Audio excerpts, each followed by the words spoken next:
Welcome to Vice and Easy, your podcast for all things Miami Vice, with your host, Marina. Hello, and welcome back to Vice and Easy. When I say welcome back, I really mean welcome back because I accidentally took 2 months off. Really getting in touch with my European side, right? So in short, I'll give you guys a rundown of my summer. It's not that I kept it from you initially. I just really didn't want to be on social media for reasons I will get into now. But if you don't want to hear it, just skip ahead. I will have timestamps in the show notes. I was laid off from my job and I was able to record the 2 episodes that I released in July, the last one being The Lost Madonna. So I'm happy I left you guys with a fun one at least. And then that was before I went off to Mérida, the capital of Yucatan in Mexico. I signed myself up for an intensive adult language course. So I was just speaking Spanish and it was full immersion. There wasn't like, oh, ¿cómo se dice en inglés? Like you had to explain your point and then they would give you the Spanish word for it, which I really appreciated. Highly recommend. If anyone is interested, I'll definitely give you the contact of the school I went to. And yeah, it was a really great experience. I really enjoyed living in Mérida. Staying in Mérida. I wasn't really living in Mérida, but I really did try. Like I really did do all the things. The only thing I regret is that I didn't go to the Cinépolis VIP. I just went to a regular Cinépolis by accident. Very funny, very Caribbean, where I got tickets to see a baseball game and they emailed me my ticket. It was very cheap. It was $12 US for like a really good seat. And a couple hours before I left, I like re-downloaded my ticket, made sure everything was good, order my Uber, get to the stadium, the lights are out, pitch black. And my driver's like, ma'am, are you sure there's a game on today? I was like, yeah, like my ticket says Monday. I get out, completely black, and I see a couple of other Americans. But I was like, no, remember, I'm here to speak Spanish. So I was like, whatever, I'll just hang out for a bit and see. So I was like, let me Google. So I went on their Twitter page. The baseball team, there was an accident on the freeways, so the other team couldn't come. We're just going to postpone it. I was like, cool, you could have emailed that to me to the same email that was registered with the ticket, instead of me wasting my time coming down here. So I ended up seeing Superman. But yeah, I went to the regular Cinépolis, which is okay. But like, I didn't really want people texting or babies or being able to hear F1 next to me. I wanted like the VIP experience. And I know the Cinépolises by me in Los Angeles aren't that close. And there's one in San Diego that I used to always drive by that used to be close to one of my accounts when I'd go down there for work. And I was like, oh, one day. But so I went to a baseball game. I went to the ruins, Uxmal. I went to a couple cenotes. We went to Campeche, the next state over. So I really did a lot. I went to Mexico City. So I really made the most of my time in Mexico. And because it was so hot, you really have to lean into siesta culture because it's just too hot to do anything. For my American listeners, it was like 97 degrees every day on average with a 95% humidity. So yeah, my first couple of days, I was like, let me just walk everywhere. Let me explore. I have so much energy from class. And then I would just be covered in sweat. I took a dance class at night and I wore like a thicker cotton knit skirt and just a cotton t-shirt and drenched. It was so hot, but it was really nice. The people were really friendly. I wasn't able to try as much local food as I wanted to. There were, I totally forget what it's called, but it's similar to spinach. And I did have that in a taco, which was really good. And there was a lot of, not rolling my eyes when I say it, there were a lot of vegan options for, a city of that size. And they were good. Not great, but they were good. And yeah, I just really liked the vibe. It was really cool. Chill at night. I saw Spirited Away, but it was the Spanish subtitles. So that was also interesting, watching a movie where you can't rely on the backing track and you just really have to immerse yourself in the subtitles. And I got eaten alive by flies because it was outdoors. Again, it cost $1.50 US to go see this movie. It was very cute. It was like a little like cinema collectivo. But yeah, they had bug spray and I was like, whatever. I had put bug spray on before I left. No, I still had the scars a month later, all on my arms and my legs.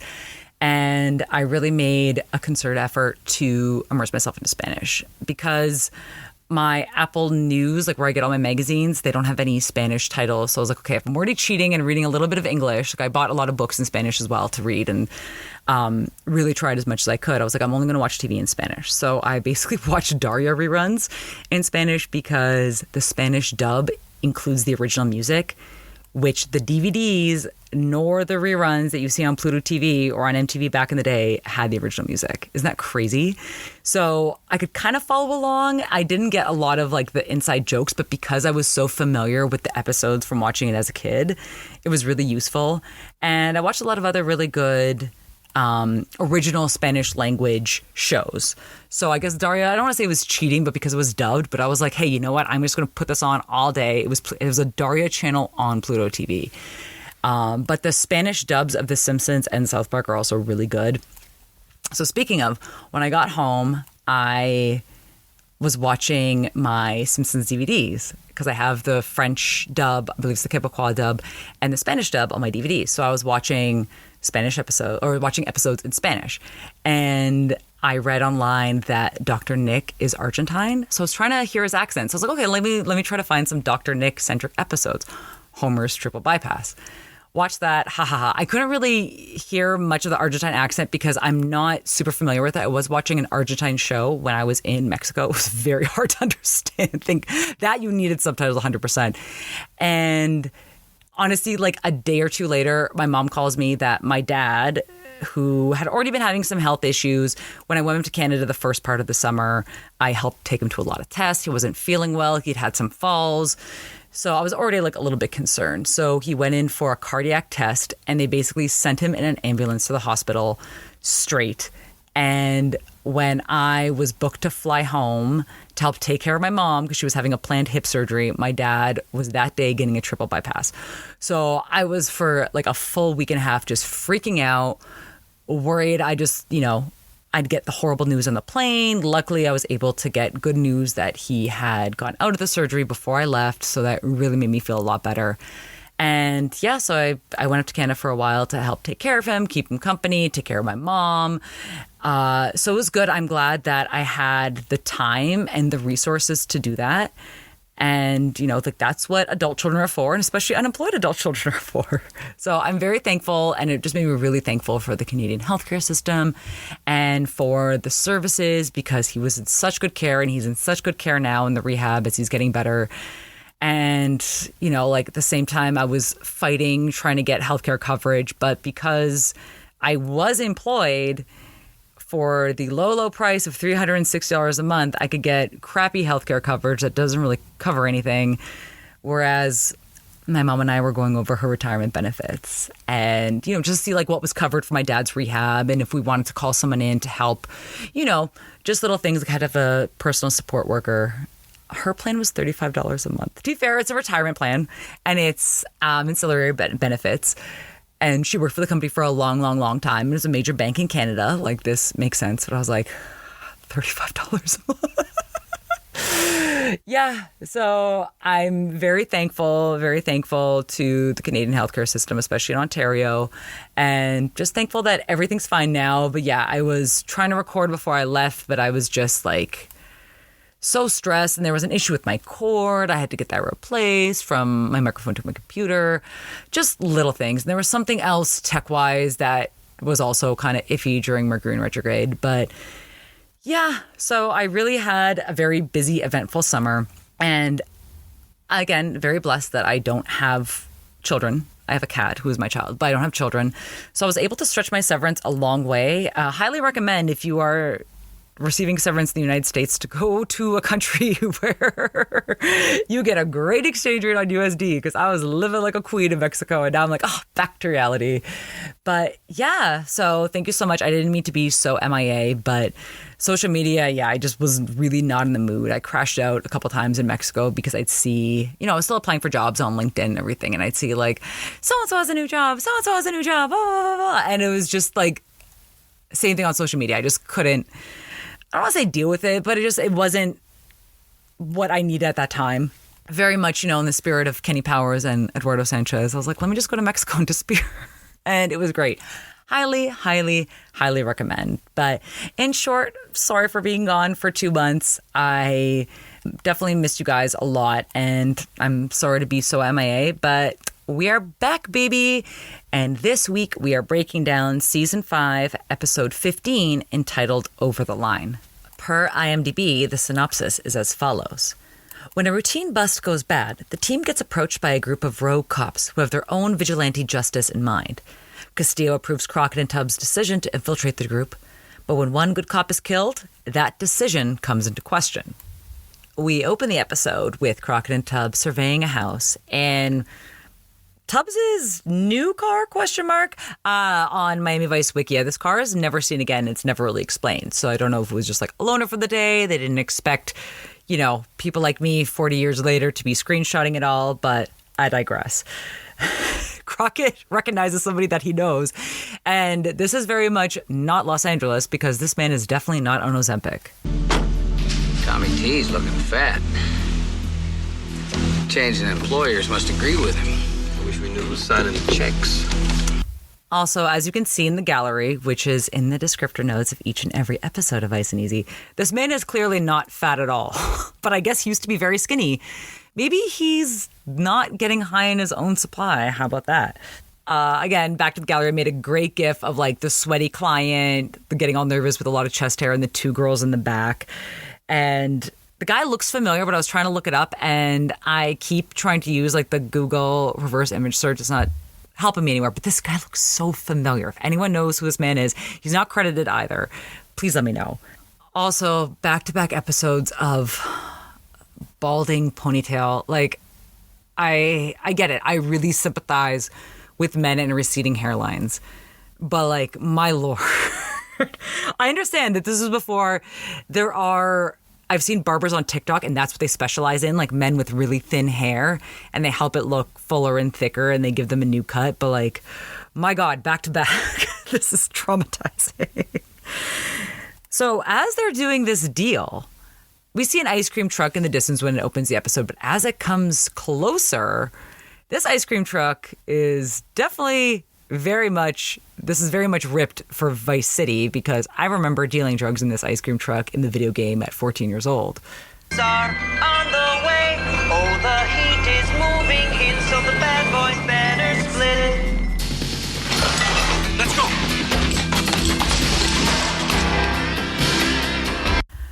First, that didn't really rhyme, but again, aside from that, I shouldn't have spoke too soon because there's no proof that this ice cream truck is actually selling drugs. But I definitely know that that's a thing. That's a thing here in Los Angeles, and that definitely was a thing in Vice City. And I definitely have a feeling that they took it. I know that they took more from the first couple seasons of Miami Vice, but I was like, I'm sure someone got this idea somewhere. And then Philip Michael Thomas's body double, please again, go to the gallery and see the GIF, is fighting with the driver, who's very cute and handsome. And, as they're sparring off, Tubbs is trying to get into the truck. Tubbs' body double is trying to get into the truck as they're fighting. And the guy was able to swerve, throws Tubbs off. And then Tubbs' parting line before the credits is, man, I didn't even get an ice cream cone. But when we open, Castillo is having lunch with Captain Highsmith. Captain Highsmith definitely wants to change things around here, and we know that it's not going to be received well. I want old-fashioned cops doing an old-fashioned job, Tough, honest, but fair. I mean, there's no need to spend millions more each year if we can just motivate. You've decided to run. Well, maybe. But just county supervisor, not mayor. This is a tricky time for South Florida, Marty. It's a tricky time for us. So don't start with me about these cuts being political. We're just not lean and mean anymore. These cuts will do the department good. And another thing, no more desk jobs for anyone. That includes me. I want to be known as the kind of police captain that makes an occasional collar himself once in a while. Message! Wow, no desk jobs for anybody. I'm sorry, dude. I don't know how much paperwork there is. There has to be. You have to file reports for everything to keep a trail. When, like, every time my car would get broken into, I'm like, they're never going to catch the guy. But if there's been 5 break-ins in this 2 blocks, you know, they can at least start to see a pattern or at least put more patrol out there. So, like, I don't know where this guy's coming from, but guess who's not going to be happy about it? All of Vice. Oh, I'm so sorry. I thought I had a clip. But yeah, basically, Sonny, obviously, naturally, really pissed off. They make a joke about Highsmith's mink-lined office. And I also really understand, like, just motivate. I'm sorry, you're taking away the resources for anyone to do their job and just expecting them to go on as needed. Like, no one would be happy in this position. Make it all fall on Castillo of all people. Like, again, great gif of Crockett storming out and a lot of extras looking very surprised. But let's get a little bit of comic relief in here. Let's go check in with Izzy. Izzy, you know what? That man, speaking of being unemployed, I was like, you know who's never has to worry about that is Izzy, because that man is always, always hustling. You are ruining your skins. The ultra neon rays are destroying the epidermal cortex as we speak. I beg you to cease before it is too late. Epidermal what? The epidermal cortex, the layer of skin that produces the vital bodily oils to ensure youthful appearance. Open this soup. I beg you, if you're going to expose yourselves in this way, use this. Reptigel? Reptigel, the secret lotion developed by the Aztecs Indians over 500 years ago. What's in it? Let me put it this way. Have you ever seen a sunburned snake? Yeah, I'm looking at one. Now, Izzy's outfit is quite wild. Let's put it that way. The high-waisted khaki shorts with, I want to say they're garters, like it's how you'd hold your socks up. Yeah, and the Panama hat. What I also learned in Mexico is that Panama hats, well-made Panama hats, you can roll them up in your luggage, and then when you unroll them, when you get to your destination, they'll snap back into shape. I've never actually tried that. I don't have a great Panama hat. I have one from like just the Nordstrom brand. So I don't have like an actual authentic Panama hat, but I thought that was very cool. That's what I learned. We went to a house where they actually like dry the palms. They have all the presses for Panama hats. I'm like, that's super cool. Then let's cut to a kind of a weird phallic building, as you can see in the gallery.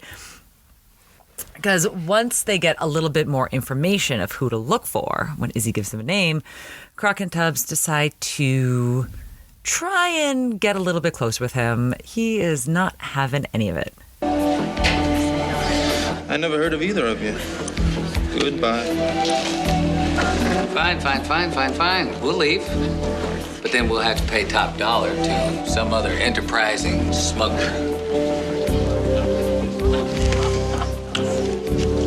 You got 1 minute, so talk fast.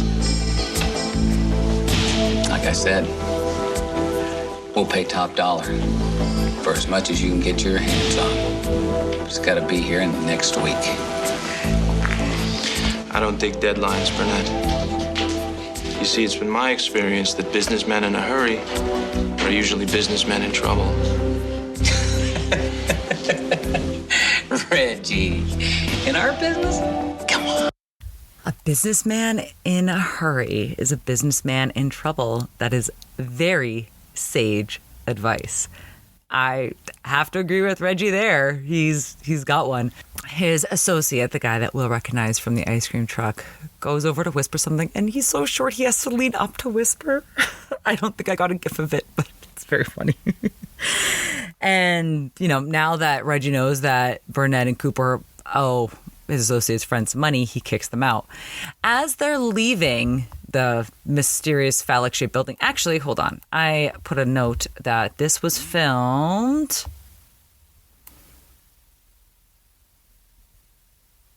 Hamilton on the Bay condominiums at Biscayne Bay.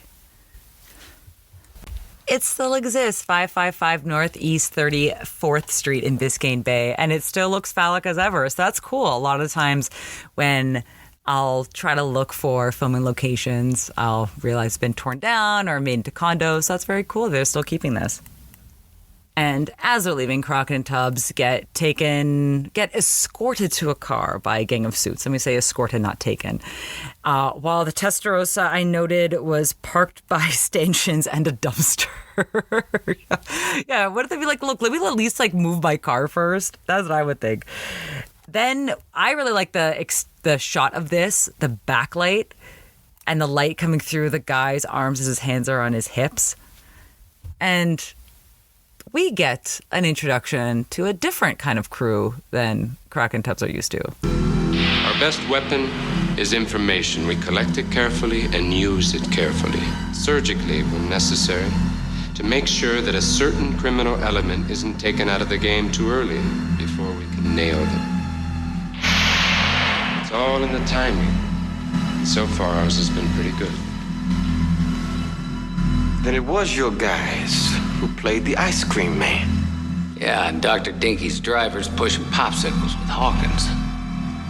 We have certain resources. You'd be surprised how anxious people are to help us out with a vehicle or a place to meet once they understand our agenda. You want to cut the Fu Manchu routine? Who the hell are you people? You'll hear from us, detective.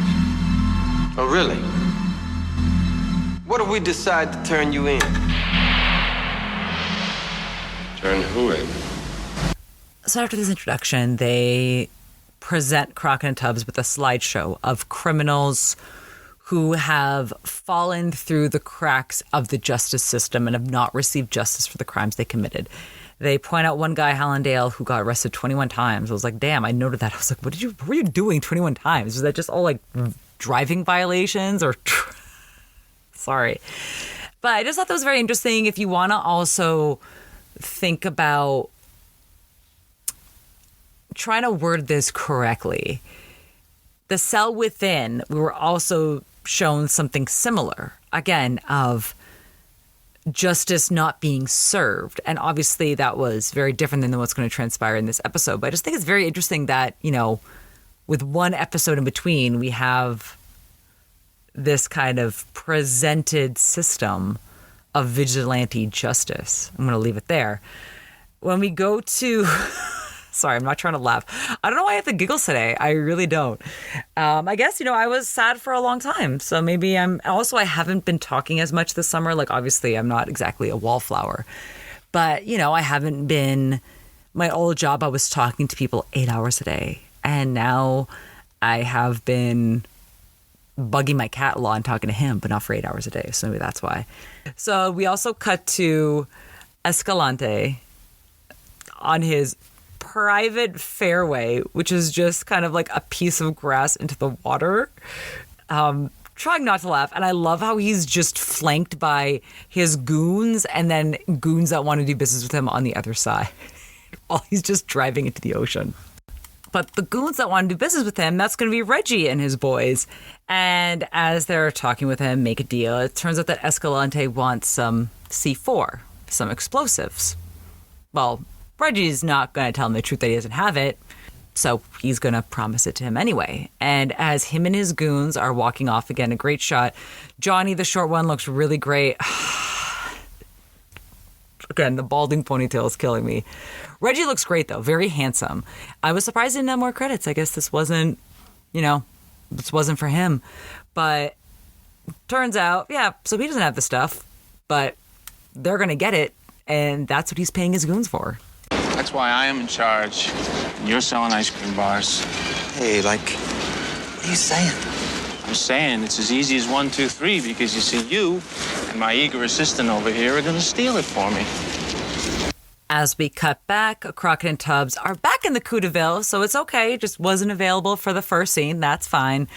And they get picked up again by our vigilante group. They watch Johnny and Reggie's assistants disarm a guard at a warehouse right on the Miami River, which is kind of cool. Not the disarming of the guard, that's not cool, but the actual location of the warehouse is cool. And drive off in the boat with the stolen goods, including the C4.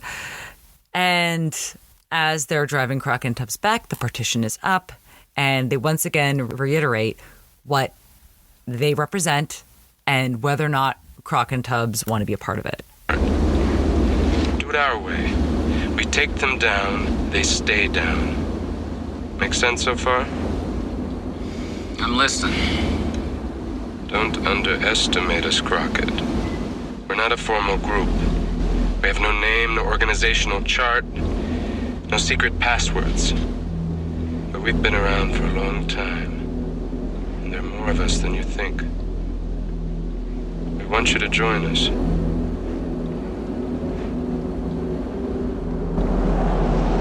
But know this before you decide. If you say you're not with us, we'll just pull over and let you out. But if you say you're in, and we show ourselves to you, there's never any getting out. We're not a bunch of crazy vigilantes. We're good cops who do whatever has to be done. In or out?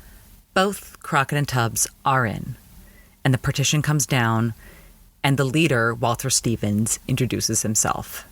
Next scene, Crockett, Castillo, and Tubbs are all talking by the water tower as Crockett and Tubbs give a rundown to Castillo. And Castillo wanted to meet here because the office is being swept for bugs. And I think he also knows that he knows what Highsmith wants to do and how much he wants to cut funding. So this is also a way for Castillo to kind of evade him, which I understand.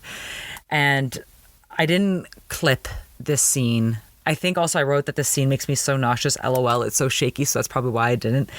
But a line from this discussion was, quote, "The line is getting damn hard to see." And I think that's really interesting, especially when you talk about vigilante justice. And yeah, like just touching on so many themes. I also this summer watched a lot of 24, and I've been watching the new Dexter. I was rewatching the old Dexter before I got laid off. So this theme of when is it too far, when you're trying to right the wrong, and when do two wrongs, they never make a right, but in their mind it does. So it's very interesting, and especially as we're kind of ending season 5 and we're really building on the theme of Crockett and Tubbs being burnt out and over it and betrayed. Like, I get it. Like, this is all building up to that. So kudos to the writers. And as we check in on our vigilante group at their, I don't want to say safe house, I was going to say hideout. I really also appreciate a lot of the camera work this episode because you got the lighting, the backlit Walter Stevens with his arms out, with his hands on his hips. And then there's a great shot of our short king, Johnny, looking at Walter Stevens. And they're talking to each other, but Walter Stevens' face is in the mirror. And the house, it's nice enough. Like, all the furniture is nice, but there's, like, holes in the wallpaper that's coming apart. So you could tell that this house has been a little abandoned. I wonder how they found it. Johnny, again, looking super handsome with the curl. Can't blame him. And here at the hideout, Crockett and Tubbs do kind of get to connect a little bit and really get to talk to Johnny and to Walter and to see what their reasonings are. And we also learn that Escalante is a very violent man. He thought that someone had crossed him. So he opened fire in a shopping mall, and 11 people were injured, including children. My notes say killed, but then I also saw injured, so I hope that my notes are incorrect because that is horrific. And again, talking about this like vigilante justice, like this is someone who should be brought down, and now we get why they're going after him. And then when Tubbs goes to talk to Johnny, Johnny tells him about his dead partner, and Tubbs also has a really poignant line of, there are no bad cops, just cops who've seen too much, which I don't 100% agree with, but I agree that it's very easy to get pushed over that line. And when you're being held back by red tape after red tape after red tape, I understand. And then Walter's story is really crazy. He took a shot to the face and he points to his eyebrow meets his nose. So basically, like, holy shit, I can't even imagine that. And that he was sent to do admin after, and he was able to look at his report to see why he was never brought back onto duty, and it said that he had little leadership potential. And that's when he realized he'd never get the chance to, bring anyone to justice again in that kind of role. So damn, you really feel that, don't you? Like, you really are able to get that.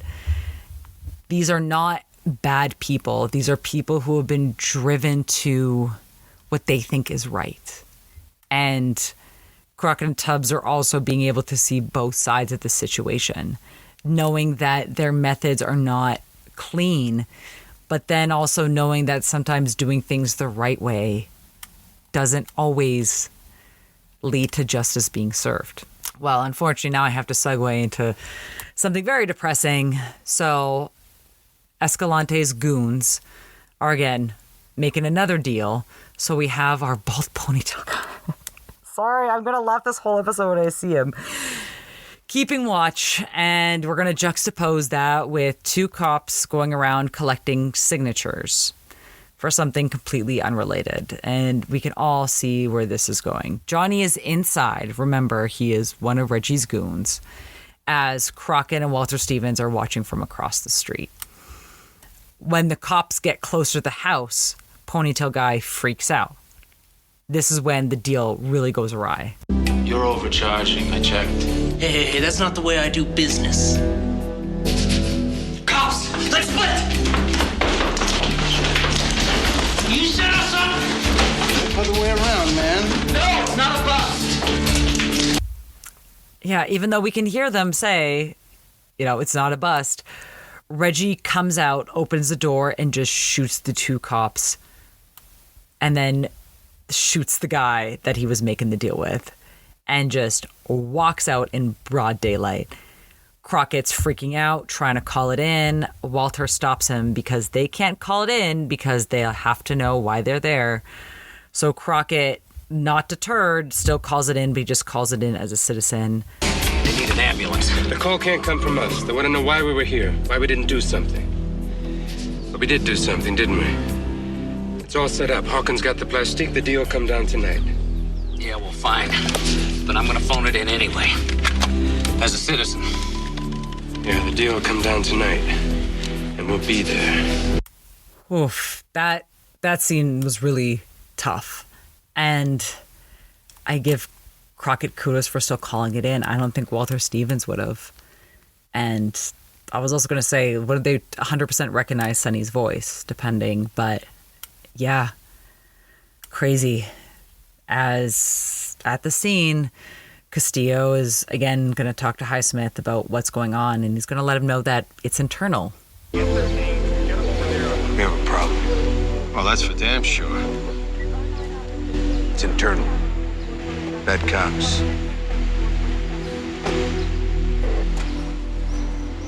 How long have you known? Too long. You mean you let this happen? Had a choice to make and I made it. Oh, it's a damn lousy choice, Marty. All right, Marty, what's your next move? It comes down tonight. We take them home. Oh, you better take them. And I want to know who's involved and how down to the last person.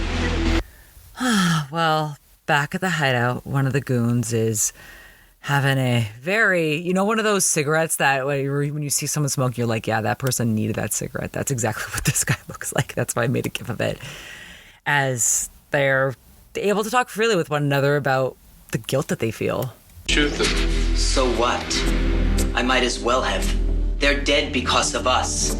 Don't you understand we're cops and we just let some punk dealer kill two cops? So what do we say to their families, huh? Sorry, we were after bigger game. I understand your feelings, your pain. But 3 hours from now, it will all have been worth it. I'd give my life for what we're trying to do, and so would you. Maybe. But I won't kill innocent people. Maybe I'm just too weak for that. I know how you feel, kid. It hurts. No, you don't. And don't try to change my mind again. It won't work. Look where it got me. Whew, you really feel it in that line delivery. And yeah, we also see Crockett talk a little bit more with Walter Stevens and what he's going through. so damn weak. They talk about justice, but when it gets down to the crunch, few men have the heart to do the job. Yes, I see. My dad tried to put together a little park and shop center. But the money boys, the developers destroyed him. He didn't have a chance. Just before he died, he told me that I should become a policeman, so that one day I'd set the rules straight for him and everyone else like him who ever got a bad deal. My dear dumb old dad. And this scene is also interspliced with Johnny driving off from the warehouse and Johnny getting shot while driving. Whew. We go check in on Escalante. We'll say I do love the fit. Don't love what he's doing, but this man knows how to dress. It's like that book I had, I think I told you guys, I got in college. It was like The Fashion of Dictators. I was like, look, I don't agree with what they're doing, but they are serving looks, gotta be honest. But damn, unfortunately the show must go on and this deal must go on as well. We have Crockett, Tubbs, and a bunch of the undercover guys waiting outside. My notes say the bush, but it's just outside of this house. Sorry for that janky edit. My cat is meowing and I was like, so okay. So I went outside to see. He has food. He's totally fine. I put on cat TV for him because he was charging at the door when I was in here recording. I don't know what it is. Maybe it's just that time. He's like, no, like, why aren't you playing with me right now? So I do apologize. Sorry, not to lighten the mood by accident. But yes, as we're setting up for the sting, we do get I'm Life by The Fix playing in the background. Watch it. I think I can measure the flow. I can swim that river. I'm fast, bleeding. I think I have no cruise control. I can't stop the spiral. I have no cruise control. I can't stop the spiral. Very interesting. Very poignant music choice. As the shootout begins, we get a little extra bit of comic relief. This is not good. You don't say. Freeze! I believe we should call our lawyers. And as the rest of the shootout's occurring, Crockett corners in on Walter Stevens, who is stealing some cocaine from the scene. And when Crockett calls him out on it, Walter explains, like, where do you think the funding comes from? We don't get regular funding. We have to do it this way. And it's like a very poignant standoff. Crockett still has his gun aimed at Walter, but his hands are down. Walter's hands are down. I made a gif of this because it's going to be very apparent in a couple of seconds.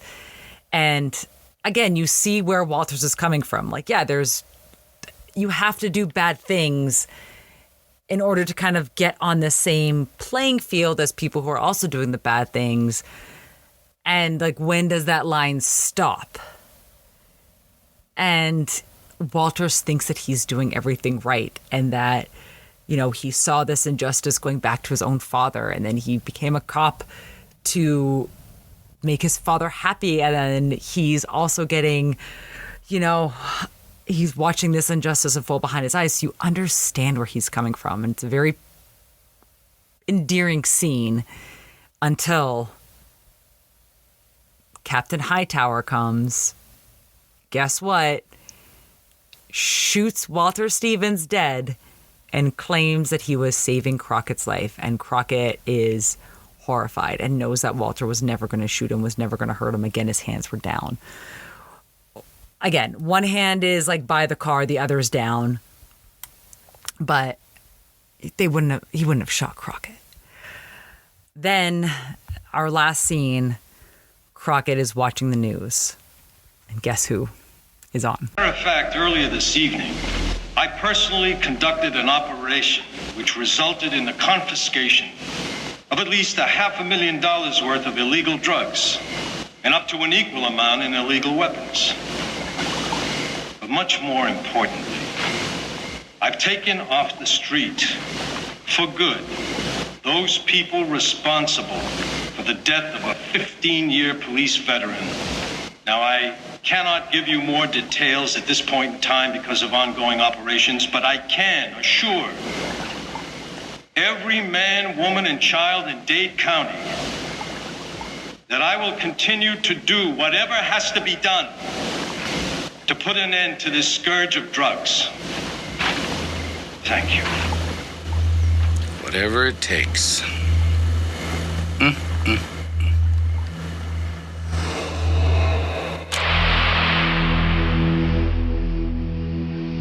That click is Crockett turning off the TV, and then we just get a black background with executive producer Michael Mann.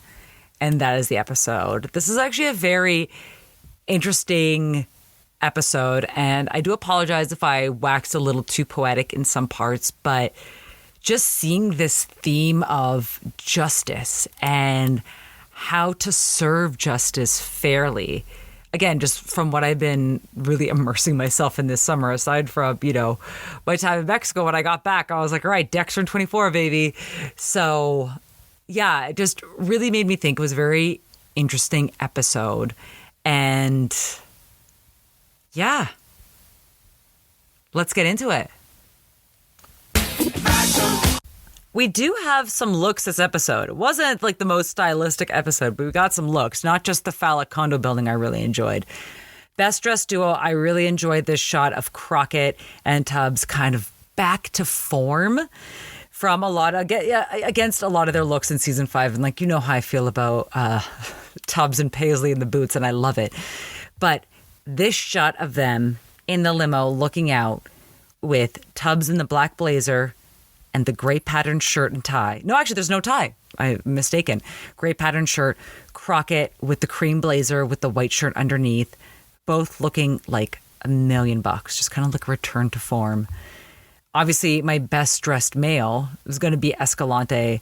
Just not only the pen holders that I really appreciate, but just the black and white contrast with the gold jewelry, the cross, the facial hair, everything, the goons ring that's kind of out of focus in the background. Chef's kiss. I also really love for women. There weren't a lot of women in this episode, number one. I think they maybe had 2 lines max. And I didn't even have them saved as a clip. I do apologize. But there's a clip of Castillo, Gina, and Trudy kind of keeping guard. And there's this beautiful black blazer with these white embroidered patterns all over it with the white miniskirt and the high boots. Chef's kiss. Unfortunately, worst dress I gave to Switek for this wild shirt that he's wearing at the scene of the cop shooting. Just dark navy blue with light blue circles, but just the way they're positioned on the shirt, wild. Speaking of wild card, I'm going to give to our boy Izzy. I kind of want to be the higher the sock, the sicker the foo, even though I know that's very, very different.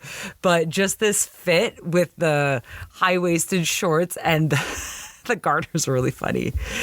And unfortunately, that's kind of it for fashion. There weren't a lot of looks. I really enjoyed Johnny in his green suit. I kind of wanted to have him as runner up, but I didn't put him onto the gallery. But he's in there, but he's just not part of the top. And again, if you're ever listening to this episode and you're like, Marina, what are you talking about? Where are these pictures you're talking about?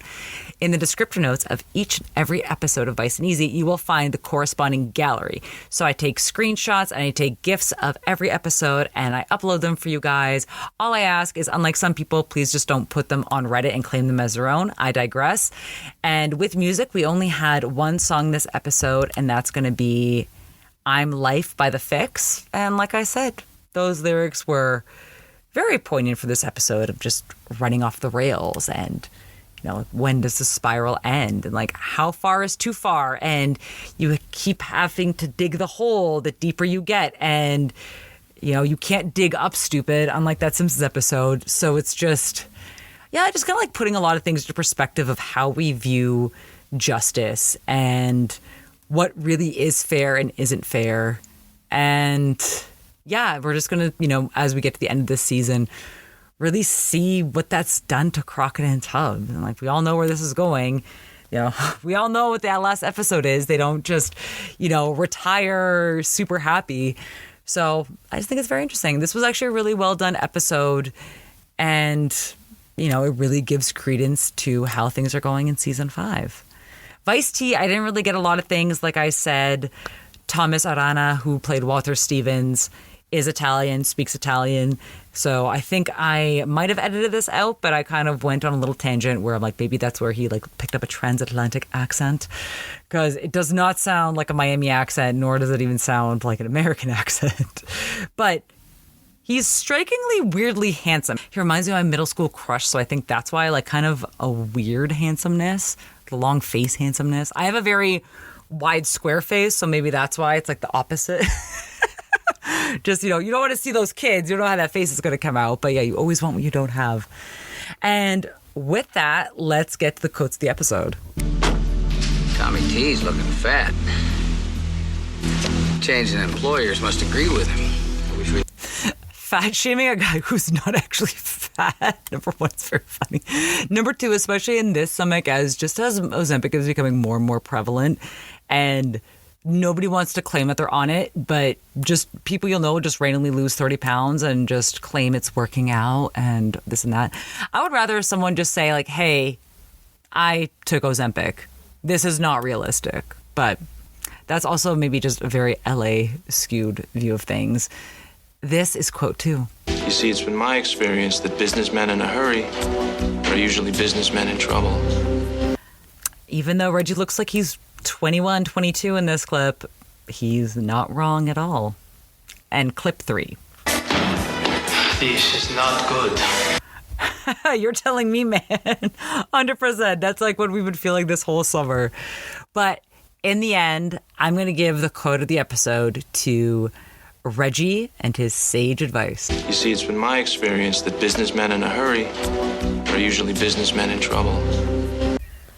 Yeah, I just think that's the best way to end this episode. And, if something is too good to be true, it usually is.